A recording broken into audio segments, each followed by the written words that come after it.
الهجرة رحلة هادينا حمل الإسلام لنا دينا الهجرة رحلة هادينا. Assalamualaikum warahmatullahi wabarakatuh.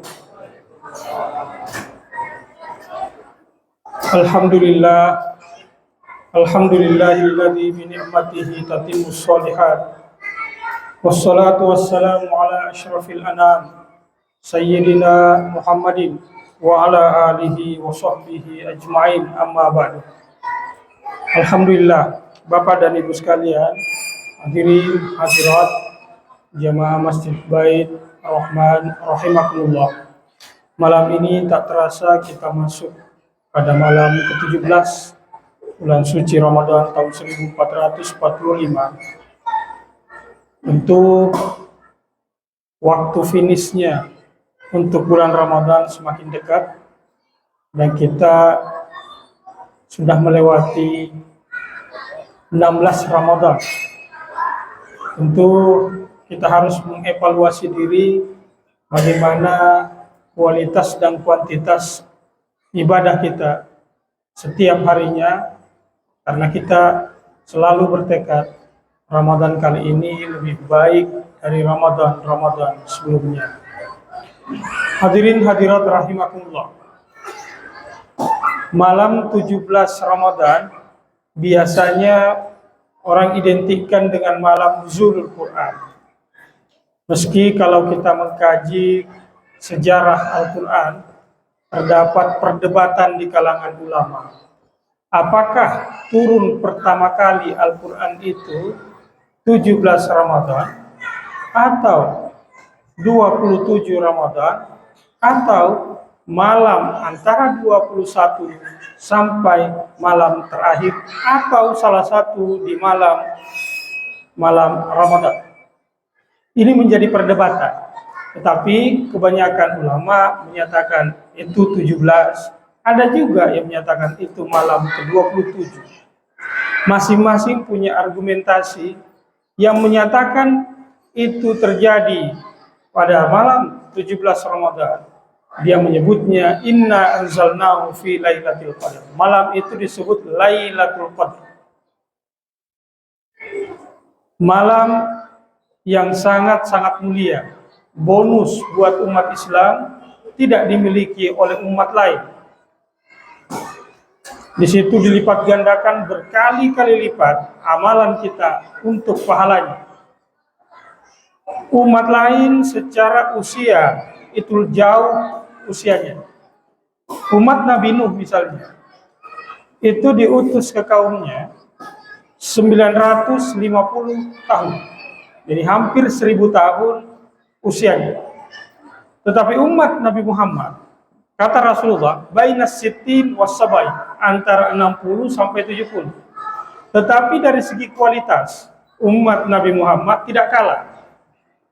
Menangnya di mana? Karena diberikan bulan suci Ramadan setiap tahunnya. Belum lagi ada yang namanya Lailatul Qadar.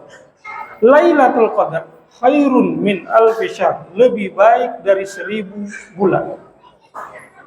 Bapak dan Ibu sekalian, pada bulan suci Ramadan di situ diturunkan Al-Qur'an. Syahrul Ramadan alladzi unzila fihi al-Qur'an. Di dalamnya diturunkan Al-Quran pada bulan suci Ramadan. Oleh karena itu orang menyebutnya Ramadan itu Syahrul Quran, bulannya Al-Quran. Kita diminta untuk senantiasa membaca Al-Quran. Imam An-Nawawi dalam kitab Al-Azkar misalnya menyebutkan, wa'lam anna tilawatal Quran hiya afdalul azkar. Membaca Al-Quran itu adalah zikir yang paling utama. Jadi membaca Al-Quran zikir yang paling utama. Nah, oleh karena itu, kalau misalnya ada gerakan one day one juz, semalam atau sehari 1 juz bacaan kita, itu kebiasaan yang baik. Tapi kalau misalnya bisa lebih banyak lagi, juga akan lebih baik lagi. Tapi kalau bisa hanya beberapa lembar dalam sehari, tidak apa-apa, sesuai dengan kemampuan kita. Karena ketika membaca Al-Quran, di situ ada penguatan relasi antara seorang hamba dengan Allah. Kita tidak menyadari, membaca Al-Quran sebenarnya kita muhadatsah, terjadi conversation, terjadi percakapan antara seorang hamba dan Tuhan. Kita mungkin tidak sadar, karena membaca Al-Quran, kita pahami artinya ataupun tidak, di situ ada pahala, di situ ada ibadah, di situ ada berkah. Kadang ada orang yang tidak paham akan Al-Quran, tapi tergerak hatinya oleh ayat Al-Quran, baik ia dengar ataupun ia baca. Itulah kekuatan Al-Quran, itulah berkahnya Al-Quran. Umar bin Khattab hanya mendengarkan adiknya Fatimah yang sudah berkeluarga dan masuk Islam lebih dulu. Ia datang ke rumahnya karena mau memberi pelajaran kepada adiknya itu. Karena ia, Umar bin Khattab, sahabat Sayyidina Umar bin Khattab, adalah tokoh masyarakat. Ia tidak senang dengan ajaran Nabi Muhammad. Adiknya lebih dulu masuk Islam. Ia marah kepada adiknya, datang ke rumahnya. Tapi ketika datang, yang ia dengarkan, adiknya tersebut membaca ayat Al-Quran, tepatnya surah Thaha. Thaha ma anzalna alaikal Qur'ana litashqa. Dan seterusnya. Ayat itu ternyata membuat hati Umar bin Khattab bergetar. Dan dari situ ia tersadarkan. Dan akibat itu pula menjadi salah satu sebab Umar bin Khattab memeluk Islam. Terlebih ketika orang memahaminya, tentu banyak hal yang orang bisa dapat dari Al-Quran itu. Bapak dan Ibu sekalian, Al-Quran itu hudal linnasi wa bayyinatin minal huda wal furqan, kata Al-Quran. Petunjuk bagi umat manusia. Petunjuk itu ada dua. Ada yang disebut hidayah irsyad, ada yang disebut hidayah taufik. Hidayah irsyad ibarat seseorang yang menanyakan alamat, kemudian diberikan kartu nama. Di situ biasanya ada alamat. Atau dikirimkan WA, memberikan alamat di situ. Ini adalah hidayah alamat tersebut, baik via WA ataupun dari kartu nama atau semisal. Ini hidayah irsyad. Tapi ini masih hidayah kecil. Hidayah besarnya adalah ketika seseorang menggunakan hidayah kecil tersebut, menyusuri alamat tersebut dan sampai ke tujuan, apapun caranya, maka itulah hidayah taufik. Sekarang banyak orang yang menjadikan Al-Quran hanya sekedar hidayah irsyad. Al-Quran hanya sekedar dibaca, hanya sekedar diambil informasinya.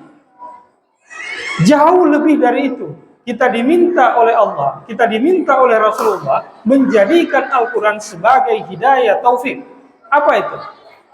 Melaksanakan, mengejawantahkan apa yang dikandung oleh Al-Quran.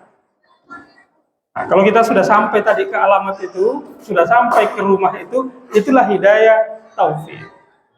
Nah, kalau Al-Quran tidak sekedar informasi, tapi memang isinya kita coba untuk aplikasikan sesuai kemampuan kita dan sesuai kapasitas kita, maka disitulah hidayah taufik. Bapak dan Ibu sekalian, sekarang banyak orang yang ahli Al-Quran, ahli agama, ahli banyak keilmuan. Kita surplus orang yang pintar, kita surplus orang yang alim, tetapi kita minus dalam hal keteladanan. Ini yang kurang dari kita semua. Semua orang punya kelemahan, tetapi kita diminta untuk berupaya semaksimal mungkin bagaimana ilmu yang sedikit, hidayah dari Al-Quran, bisa kita jadikan hidayah taufik. Bisa kita aplikasikan sedikit demi sedikit sesuai kemampuan kita. Itulah sosok Nabi. Maka Rasulullah sebenarnya adalah Al-Quran berjalan. Ada sebuah riwayat menyebutkan kitabullah ada dua. Pertama kitab yang somit, yang kedua kitab yang natik. Kitab Allah yang as-somit, yaitu Al-Quran, mushaf yang kita baca. Itu as-somit, diam dia, tidak bergerak, pasif dia. Nanti kita yang bergerak untuk mencoba mendawamkan membacanya, mempelajarinya, mencoba mentadabburinya. Maka kita bisa berinteraksi mu'ayasyah ma'al Al-Quran. Tapi ada kitabullah yang somit, natik. Tadi as-somit, ada kitabullah yang natik. Kitab Allah yang berpikir, kitab Allah yang mampu bertutur, kitab Allah yang mampu bergerak dan mampu memberikan teladan hidup bagi kita. Siapakah dia? Itulah sosok Rasulullah. Maka ini diperkuat oleh hadis. Ketika Aisyah, istri Rasulullah, ditanya oleh sahabat, bagaimanakah akhlaknya Rasulullah? Jawabannya, kana khuluquhu Al-Quran. Perangai Rasulullah adalah Al-Quran.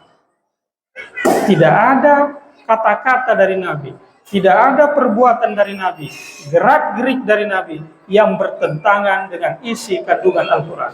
Semua yang bersumber dari Nabi adalah pengejauhan tahan dari isi kandungan Al-Quran.